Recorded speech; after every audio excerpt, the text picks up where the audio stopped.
الرجيم بسم الله الرحمن الرحيم الحمد لله رب العالمين وبه نستعين ثم الصلاة والسلام على أشرف الأنبياء والمرسلين سيدنا وسيد الأولين والآخرين خاتم النبيين بالقاسم محمد اللهم صل على محمد وآل محمد وعلى أهل بيته الطيبين الطاهرين المعصومين المنتخبين المنتجبين المظلومين الذين أذهب الله عنهم الرجس وطهرهم تطهيرا.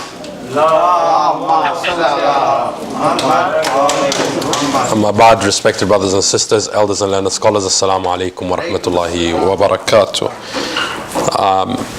The reference for the ayah which we mentioned yesterday about Hajj is Surah Al-Hajj, ayah number 27. Call the people to pilgrimage, ya'tuka, they come to you, O Rasulullah. With that, salawat ala Muhammad.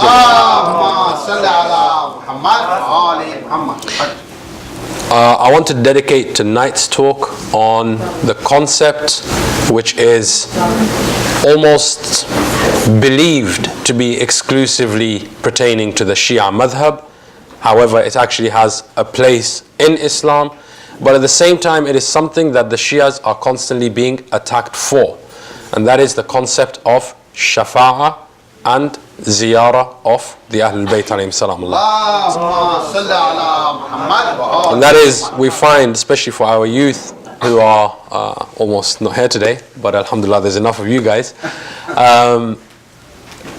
I speak for myself first and foremost, growing up in a society which had, up until the age of 20, I believe I didn't have a single Shia friend outside of family in my society.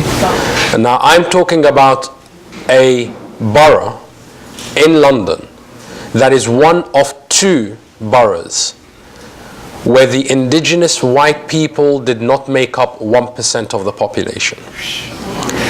So we are living in a place that is almost, I would say at least 60% Muslim population, from your Indian Gujaratis, from your Bengalis, from the Gujarati Pakistanis, from the Algerians, from the Moroccans, from. And it's like every 5-10 paces you take, you'll see a halal shop. You'll see a mosque. I remember there was this, it was called High Street North. High Street North. My memory is still there. High Street North, there would be a masjid on this block. The next block there's a masjid, the next block there's a masjid, and the next block there's a masjid. In like 0.5 mile radius there would be 4 or 5 masajid. In Taraweeh time, you go to the one mosque and it's full, so you say, you know what, let's run to the other mosque before that gets full. And you go to that mosque and it's full, and you run to the next one. And it was literally every single day, people weren't going to the masjid because this imam was reading or that imam was reading, it's because this masjid had space. So this is a community which is overly populated with Muslimin. And there is pros to that. There are a lot of pros to that. And one of the pros was that nobody needed to teach us about hijab because our community had hijab. It was a kind of community where we're walking down the street, I am Arabic and uncle's Pakistani or uncle's Gujarati or auntie's Bengali. They would tell you off when you do something wrong. I remember one time I was walking, I was looking down, and one uncle came up to me and said, "Hey, head up." And it's a bit offensive when someone tells you that. And I said, "Why?" He said, "You shouldn't walk with your head down. You're too young to have all these problems. Head up." So I was actually, uncle, I was playing a game. I don't know if you guys have them here, but our roads are made with blocks. So we play a game to pass time when we're walking to or from school. Don't step on the line. So you're stepping in the blocks, not on the line. So I'm trying to explain that to him, but I realized I came kind of a bit rude. And I felt bad because my society had conditioned me growing up in a Muslim society, albeit in the West, that you have to have that ultimate respect for your elders. And it wasn't uncommon that an uncle or an aunt will find you on the street doing something wrong and they would hit you and nobody would dare say anything. because it was that kind of respect that we had.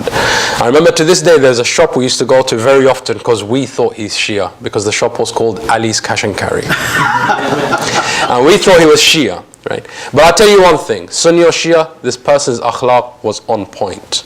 I mean, Islamically akhlaq, very old man, he's got a young son as well. And there were times when we would go to mosque and we would go to the shop and dad wouldn't be home. So mum, she doesn't speak much English, and she's like, listen, your dad's not going to be home until really late from work. Dad used to drive trucks at the time. And she's like, he's not going to be home until really late. All the money's with him, given that's a desi house, right? We need to get some stuff for the house, so go to Ali's Cash and Carry and tell him we'll pay you tomorrow. I don't know about other shops, but we didn't know anybody else that would do that, right? So we would feel extremely shy going, and we're like, Mom, you're doing our best. Like we're men, we shouldn't be going. She's like, men, you're 14 years old, go and ask him, don't worry about it. So we'd go there and we're like, Assalamu alaikum, uncle. Basically mom sent me and she said, dad will pay tomorrow. He's like, okay, give me your name. And we'd give him the name and he'd write it in the book. There were times when we'd go to the shop and we'd want to pay, and he says, no, tell your mom or your dad they can pay it by the end of the week. I'll put the tab. So we had this trust amongst ourselves. Growing up in a Muslim community, there was this trusting environment, right? And that was good for a while. That was extremely good for a while. But then there was a shift that changed all this. And that shift was until I was maybe 16 or 17. It was all, as we say in London, hunky-dory. It was all fine. But then we get into high school, or rather we're coming to the end of high school and we're going to college. And college for us is 16 to 18, and it's the part of your education that comes before university. I know in America, college and university are synonymous. But for us, you have college, and then you have university, which is where you get your undergrad. So in college, we'd be sitting there, or rather even from the last year in high school. And this is when the Wahhabi mentality began to settle in, right? It began to settle in amongst our local population. And I'm talking, I've had friends who we've been Sunni, Shia, I'm Shia, I've never had a single Shia friend other than my family and, far related cousins who live about an hour or so away from us on the other side of London. But it never came up. They knew I was Shia, I knew they were Sunni, and to be honest, it just didn't matter to us. As a matter of fact, I was growing up thinking that the only Shias in the world were either Iraqis or Iranians. You can imagine the shock when I was 21 and I met a Pakistani Shia. I was like, oh my God, when did you convert? He's like, I'm Sayyid. And I was like, when did they make Pakistani Sayyids? You're looking at his labels, making sure it's not made in China. But it is what it is. I was in that bubble where the only connection I've had with any Shia community was either at my childhood growing up in Iran for 2 years or so, or the Iraqi community which I had known and I grew up in. I didn't know there was any other Shias out there. So what I'm trying to say is that it's very easy for a person who subscribes, wa alaikum salam wa rahmatullah, a person who subscribes to the school of Ahlus Sunnah, who has never met a Shia, it's very easy for them to believe that Shiism is an Iranian religion, it's an Iranian cult. Because I, as a Shia, didn't know that there are other Shias.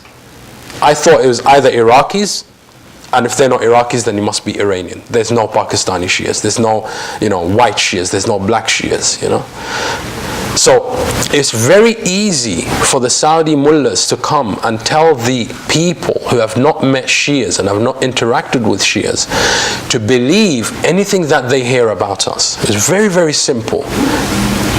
And what started to happen is, from the age of 16 right through to 21, and that's when I would say my religious phase began to kick in and my bad habits began to kick out, is they would come to us in school and they would say, oh, you Shias do muta. And I'm like, yeah, okay, muta in Arabic means something pleasurable. So I didn't know what muta was at the time, I'm 16, I'm like, I guess so. And they're like, did your parents do it? I was like, I'm gonna go find out. So I go home and I'm talking to my dad and I'm like, Dad, what's muta? And he's like, right, everybody out, you sit down, what have you been getting up to? Immediately my dad thinks I'm trying to get into a relationship with someone. So I'm like, these kids came up to me and they're like, your mom and dad did muta and that's how you were, born. That's not what they taught us in school. So my dad turns around and he's like, right, here's some books. And he starts reading, and these are the references. And muta is halal, and so on and so forth. And this is why it was banned, and this is who banned it. And I'm like, mind blown. It's all new stuff to me. So I go back and now I'm trying to educate my Sunni friends and say, hey, listen, you guys actually have the same thing, but it's called Zawaj Misyar. And they're like, no, we don't do that. So I'm going back to my dad, I'm like, give me Sunni references, because they don't believe Shia references. I'm giving them Sunni references. And then they come and they say, you Shias worship graves. So I go back to my dad and I'm like, Dad, these guys are telling me that we worship graves. Like, do we really worship graves? Is that what we were doing when you took us to Mashhad, to Imam Ramadhan, to Sayyidah Zainab? Were we worshipping the grave? And sometimes when you see Iraqi or Iranian mothers go to the shrines of the Ahlul Bayt, you would really think they're worshipping graves. They're not saying, Ya Allah, by the wasila. No, Imam Ramadhan. And you know what? Yes, you can talk to Imam Ramadhan. I'll come back to that point later on. Because the Quran says, do not consider those who have died in the way of Allah to be dead. Say, nay, they are alive with their Lord, receiving sustenance. So that's the ayah of the Quran. And it began to drag, one thing leading to another. And eventually, they started to put up their walls. And we started to put up our walls. And it became like a civil war. I mean, it came to a point where we would get stabbed and fights, real fist fights, where I was the only Shia in my school. The thing is, later on I found out there were other Shias in Taqiyya because they knew the score. I didn't know the score. And I'm getting into fights, and it was never one-on-one in school, ever. I didn't have any of my brothers in the same school as me. My other brothers were in other schools. I was in one school. So, I had to be the lone soldier. And there would be times, and I swear by Allah, this is the truth, there would be times when I'd come out of school and I'd see them waiting for me. 6, 7, 8 of them. And walaikum salam wa rahmatullah. And I went to my dad and I said, listen, this is the scenario. I mean, these guys, I don't want to fight them because you can't fight another Muslim, but they're coming to hit me. And it's 6, 7 of them. So dad was like, I'm going to come pick you up every day after school. I was like, no, you can't do that. I'm going to look like a coward. I have to live with this every day. So he said, okay, what you do is you put your back to the wall. And when they come at you, you make sure you grab one guy. And as hard as all 8 of them hit you, you hit him harder. And the next day when they come to you and they're like, oh, we beat you up, you say, yeah, but look at your guy. There's 8 of you and there's 1 of me. I still got 1 of you back. So really, you guys are cowards. I'm still brave, right? And that was the policy. That was the game. We were relentless. They were relentless. And it kept on going. I remember one incident where their true colors came out. They were like, come out at lunchtime, and I was like, no thanks, I'm going to have lunch in school. One of them came and he's like, yo, Hussein, we need someone to lead salah. And I was like, okay, well, go to the masjid. They're like, yeah, we're in the masjid, but there's no one there. This is in the month of Ramadan, bear in mind. And they were like, come, let's go to salah. And I leave, and I'm thinking I'm going to salah, because this other guy, I kind of got a bit more trust with him. And I get into the masjid, and inside the masjid, I get jumped. They're all waiting in the masjid to jump me, right? So I get jumped and I'm like, okay, but I know your faces and I'll get you. So long story short, animosity began to creep in between Sunnis and between Shias. And I repeat, it began to creep in. It wasn't there all the time. I grew up from the age of 7 to the age of 16, no issues with these people. Absolutely none. What is that, 9 years, if my maths is right? 9 years. But then all of a sudden, these Saudi employees began to pump filth into the minds of the people. Shia this, Shia that, Shia this, Shia that, Shia this. And one thing they constantly come to us again and again on is, you Shias are worshipping graves. You're grave worshippers. You Shias say, Ya Ali. You Shias say, Ya Rasulullah. You Shias say, Imam Hussein gives shafa. You say this and you say that and you say that. And I think to myself, well, you know what? You do have a valid point. Is there something called shafa? And this is something that I began to research thoroughly and studied it for a very long time. And it turns out that it's not a Shia belief. It was not even a Shia belief. It is an Islamic belief. I began to find out that there are Sunnis in Egypt who go to the shrine which they have built to honor the place where the head of Imam Hussein is believed to be buried there by them. They have a place where they believe Bibi Zainab is buried, and they hold that in high esteem. And I've come to find out that in a country which is called, the hub of Sunni academia, because it has Al-Azhar University, right? That over there, when people have trials and tribulations, they will say, go to Sayyidina al-Hussein. Go to the shrine of our Master Hussein in Egypt, in Cairo. For many a trial and tribulation was resolved by the dua of those who prayed under his stone. And I thought to myself, okay. Then I began to do some more research, and I found out that next to Rasulullah is buried the first and the second Khalifa. And day in and day out, Muslims walk in and they go to the grave of Rasulullah to pay homage to him and to his two companions. And then I came to find out that in Baghdad, the Khalifa Harun al-Rashid is buried right next to Imam Musa al-Kadhim, and people go to pay homage. And wherever I looked in the world, there were Sunnis going to pay homage. As a matter of fact, in Pakistan, you would know this. They have many peers, right? Living individuals. And if the peer is passed on, then there is Shahbaz Qalandar's shrine, and this guy's shrine, and that guy's shrine. And people go there, Sunni and Shia. So this idea of grave worshipping only really began to creep in with Saudi Arabia's hold onto the Muslim world. Now, here's a question. How did Saudi Arabia come to control what is now called Saudi Arabia?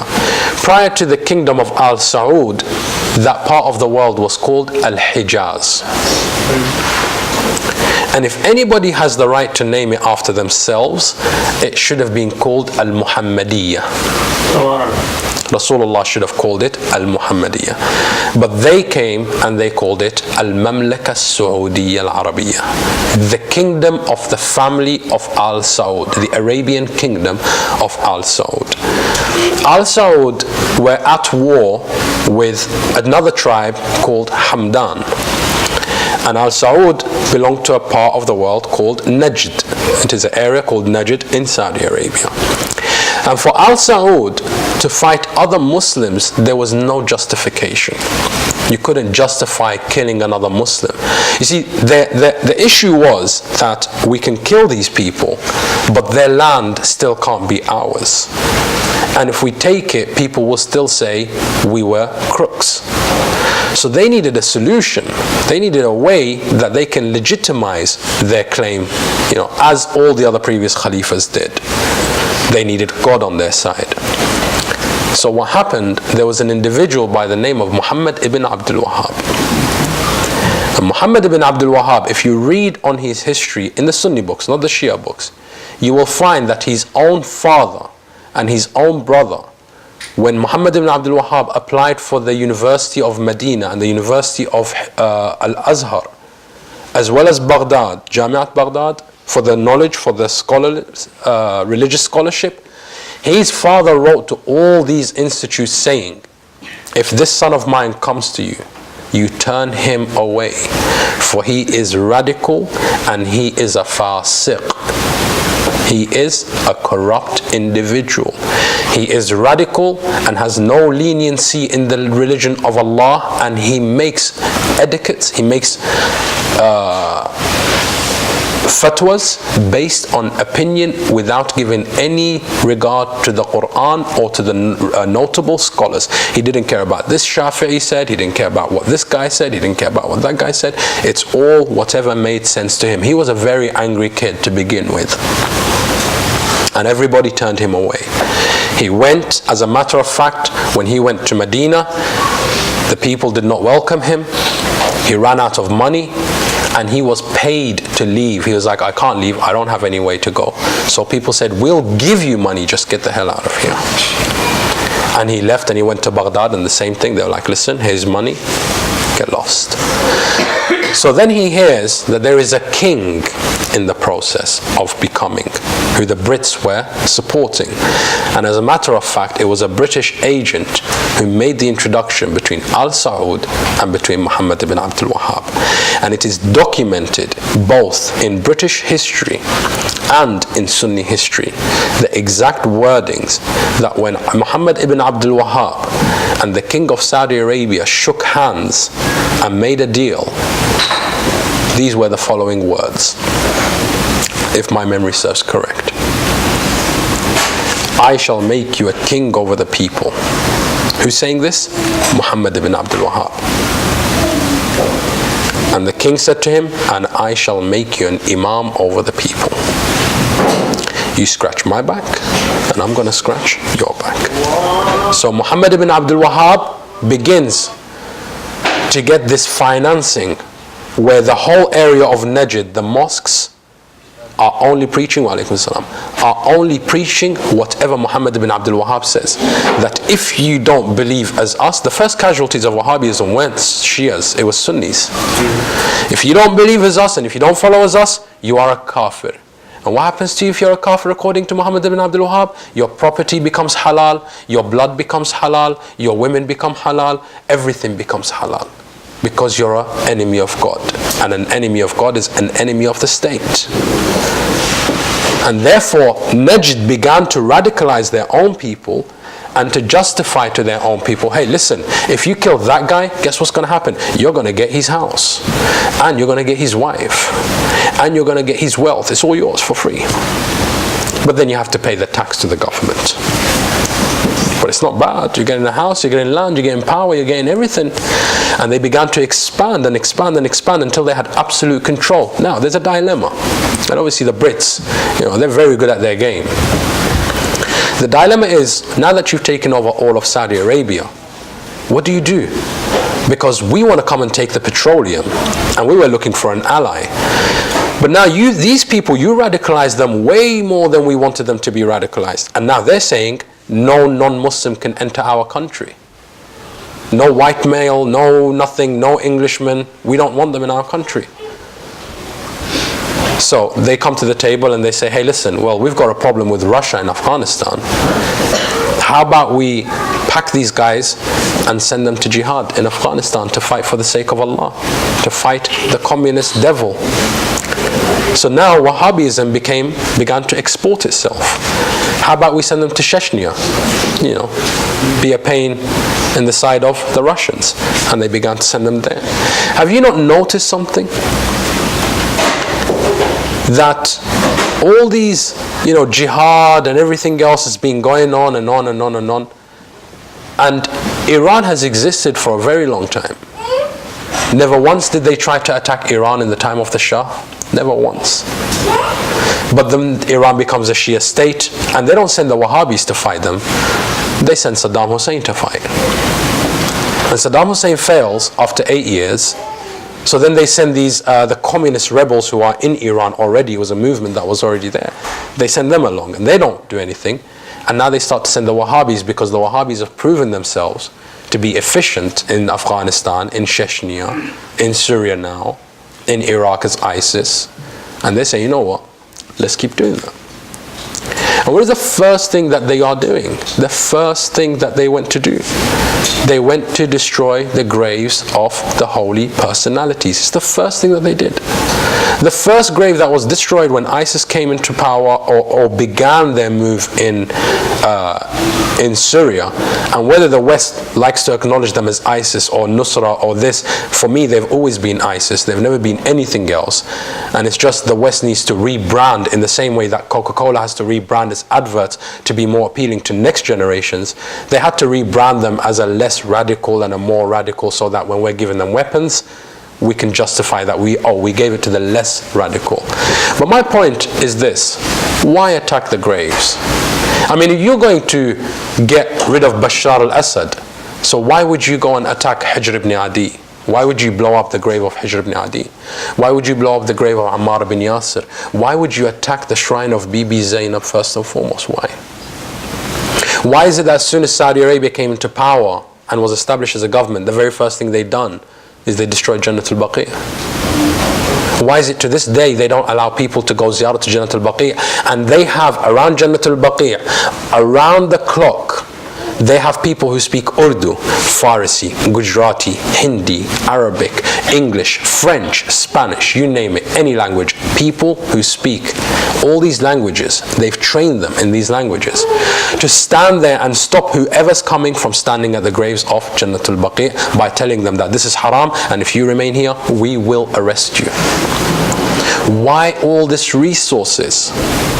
You know, sometimes you can turn around and say, why visit the shrines of Ahlul Bayt? But I can equally turn around and say to you, why not? Why do you spend so much to visit Ahlul Bayt? I can equally turn around and say, why do you pay so much to prevent us from visiting the shrines of Ahlul Bayt? What is it about the dead that scares you? And this is where Shafa'ah and Ziyarah of Ahlul Bayt comes into its own. Because had it not been anything, had there been no good in it, or had there been no reality in it, then the people wouldn't try to prevent you. You know, it's like when Musa alayhi salamullah went to Fir'aun, and Fir'aun was afraid of him, that he's going to ruin his kingdom. The companion of Fir'aun said to him, he said, "O Pharaoh, don't kill them. Don't kill Musa just now. If he's God, we know you're God. We really know you're God." Obviously this guy was a mu'min, but he's, feeding into his ego. He said, "We know you're God. You know you're God. So why be bothered with the people who are lying anyway? Their lie will fall back on them. Let them go worship whatever God they want. They'll regret it, then they'll come back to you in repentance." The idea is that if something is no benefit to the people and it's not going to change anything, why would you try to get rid of it? But if there is a threat, and that threat is that reality comes alive and you are exposed as false, then yes, you will do everything to prevent the people from visiting the shrines of Ahlul Bayt. And I'll tell you two things on this with the salawat ala Muhammadin wa ala. When Allah says in the Quran al-Kareem, Bismillah ar-Rahman ar-Rahim, Alhaakum at-Takathur. You are so busy chasing materialistic things in life. Alhaakum. Alhaakum means distraction. You were distracted. Takathur, multiplicity.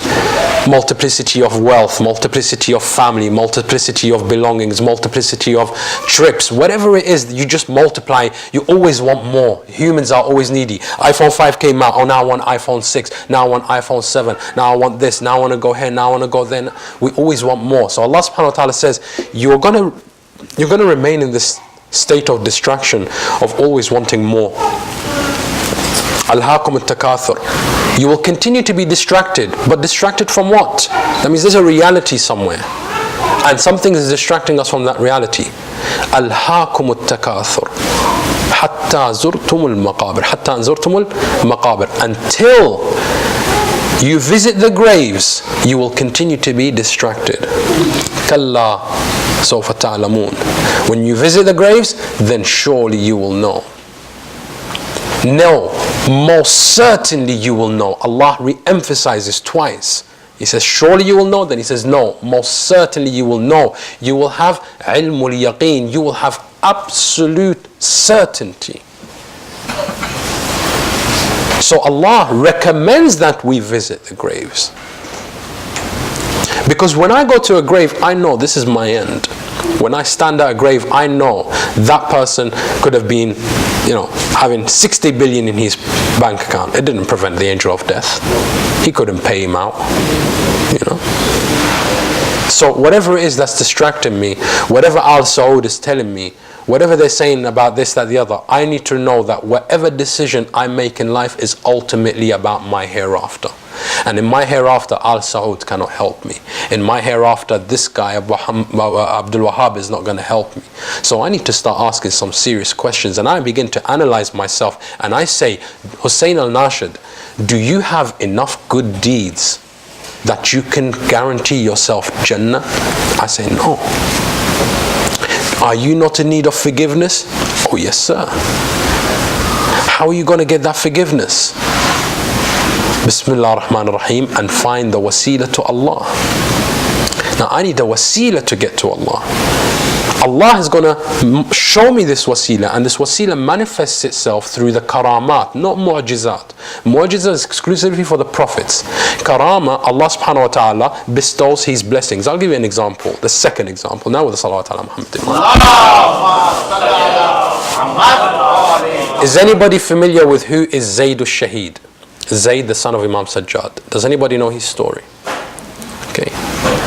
Zayd, his mother is from Sindh. So, she's from India at that time, Sindh. His father is Imam Sajjad, Zainul Abidin alayhi salamullah. Zayd was calling for a revolution against Bani Umayyah to ask for revenge for Imam Hussein. And as he is calling for this revolution, it was gaining little traction. So he went to Imam of his time, who is Imam Jafar Sadiq alayhi salam. And he said to the Imam,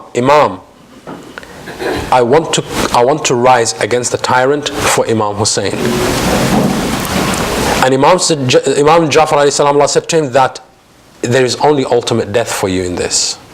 You won't get the support. They're going to betray you in the same way they betrayed Imam Hassan and everybody else. He said, but Imam, it's come to a point where the Khalifas begin to insult, not only that they insulted Imam Hussein and the Bibis, they are insulting our mothers today. Because that Mal'un Khalifa, being a wretched and vile person, when Zayd came to him, he made a very rude comment about Zayd's mum. He said, and this is one thing, this is the attitude of the Arabs to this day against Indians and Pakistanis. Those who've been to Dubai and Saudi Arabia would know, right? How it's looked down upon, as if there's something wrong with you being Indian or Pakistani.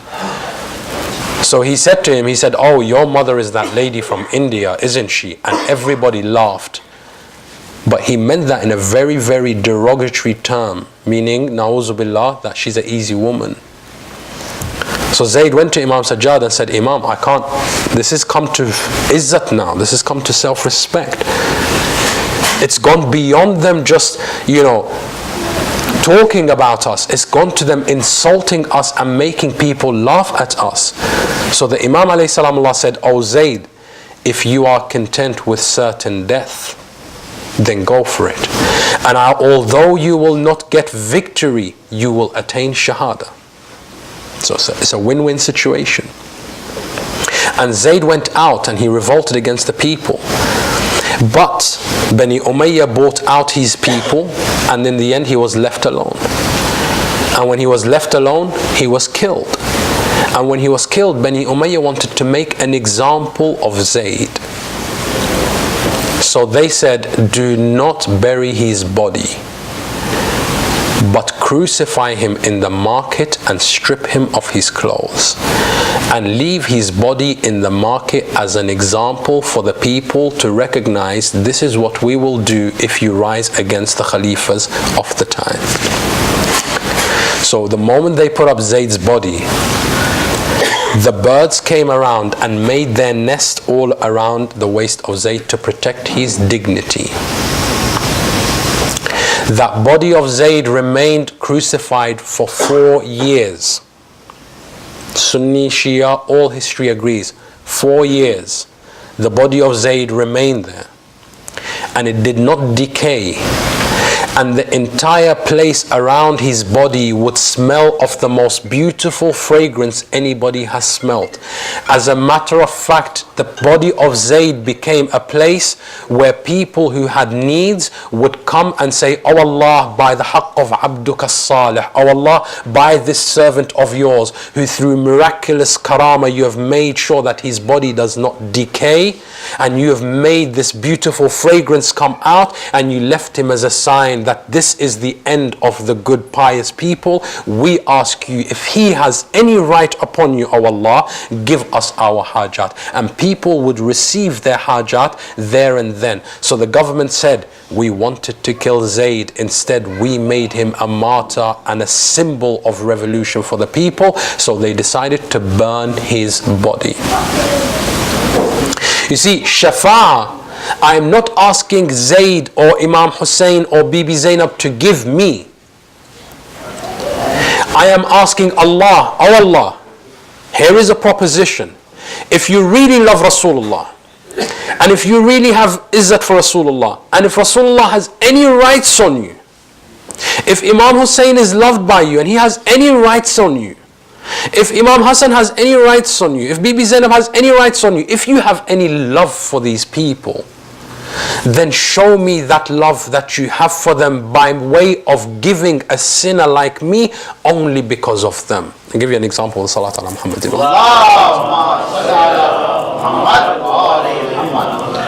When we recite Dua Tawassul, what do we say? Ya wajihan inda Allah, ishfa lana inda Allah. Oh, he who has a status with God, present my cause to God. There is an istikhara. Everybody knows what istikhara is, consulting the Quran. When we come to do istikhara according to Imam Jafar as-Sadiq alayhi salamullah, he says the surest way of getting your answer is before you open the Quran, you say Bismillah ar-Rahman ar-Rahim. بسم الله الرحمن الرحيم إن كان في قدرك وقضائك أن تمن على شيعة محمد وآل محمد عليهم السلام بتعجيل فرج وليك وحجتك على خلقك فاخرج إلينا آية من كتابك نستدل بها على ذلك. O Allah, if it is indeed your intention and if it is indeed your promise that will be fulfilled, that you have decreed to send forward towards the Shia of Muhammad and the family of Muhammad, your Hujjah and the Imam of your time, if he's really going to appear, if the Mahdi is really going to come to the world and fill it with peace and prosperity, if that promise of yours is true, prove it to me by giving me an ayah in this Quran that will resolve my situation. The Imam is saying, when you speak to Allah subhanahu wa ta'ala, when you're doing shafa'a, that is all you are doing. You're saying, oh Allah, if you really love Imam Hussein, you really love Imam Hussein alayhi salam, I know I'm nothing, I don't deserve to even be in your presence, but if you really love Imam Hussein, I came all the way from my hometown to the grave of Imam Hussein because I want to see how much do you love Imam Hussein. Now I am here, it's either you show me you love Hussein or you let me walk away thinking Hussein is nothing. It's entirely up to you, my God. But if you really love Hussein, then give me my hajat. And that is why Rasulullah sallallahu alayhi wa sallam said, he said, for my son Hussein, there are three things that none has been given before and none shall be given after, including myself. A turba, khak, sand, turbatun fiha shifa. His khak will cure you from every illness except death. Wa qubbatan yastajabu biha ad-du'a, and a dome under which every dua is answered unconditionally. And from his lineage will come Al-Hujjat ibn al-Hasan Ajjallahu ta'ala farajahu al-Sharif. I tell you now, and I'm going to take 2 minutes of your time. I went to Imam Ali ibn Musa Ridha alayhi salamullah. And we've always been told you get 3 things from Imam Ridha alayhi salamullah. And I was trying to go to the Imam for 6 years and it never worked once. 6 years I've been trying to go and it just wouldn't work. Whatever reason, if I've got the money I don't get the visa, if I get the visa I don't get the money. But after 6 years I was in South Africa and I met a revert brother. A brother who, after speaking to him, he came to the way of Ahlul Bayt alayhim salamullah. He said, how do I ever repay you for bringing me to the way of Ahlul Bayt? I said, just pray that I go to Imam Ridha. And he prayed for me and I got to go to Imam Ridha. If his dua can send me to the Imam, you think the dua of the Imam can't send you to Jannah? When you go Hajj and you say to people, I'm going to Hajj, what's the first thing they say to you? Iltimas dua. Why? Why don't you pray for yourself? Why do you need my shafa'ah? I'm a normal human being, but you are going to the Kaaba where dua is answered. Well, Hussein is a place where duas are also answered. And when I went to Imam Ridha alayhi salamullah, as Shia we say, you must ask idhn dukhul, you must take permission before you enter, and you must ask consent before you leave. Now, you can understand my, forgetful state. I was so over the moon that I finally got to Sultan Abul Hasan alayhi salamullah, and I went to him, and I was just, emotional, tears, I didn't even ask for anything. I was just saying, you know what, God, if you take my amanat now, I'm happy, because I finally got to come back home. So I left, and I didn't ask for permission to leave, and I left. And I got to my hotel, and Allah and His Prophet are my witness. If I tell a lie, may I be cursed. When I got to my hotel, I've got a Quran with me, and there's another Quran which was gifted to me, and in the hotel there is a Quran. Like in the hotels here there's a Bible, in Iran they have Quran, right? And I'm trying to sleep, I've just landed. I haven't gone anywhere else. I went straight to Imambargah, now I'm going back. Got there, finished trying to sleep, and it wasn't happening. Something said to me, read the Quran. So I opened the Quran, and Allah's my witness.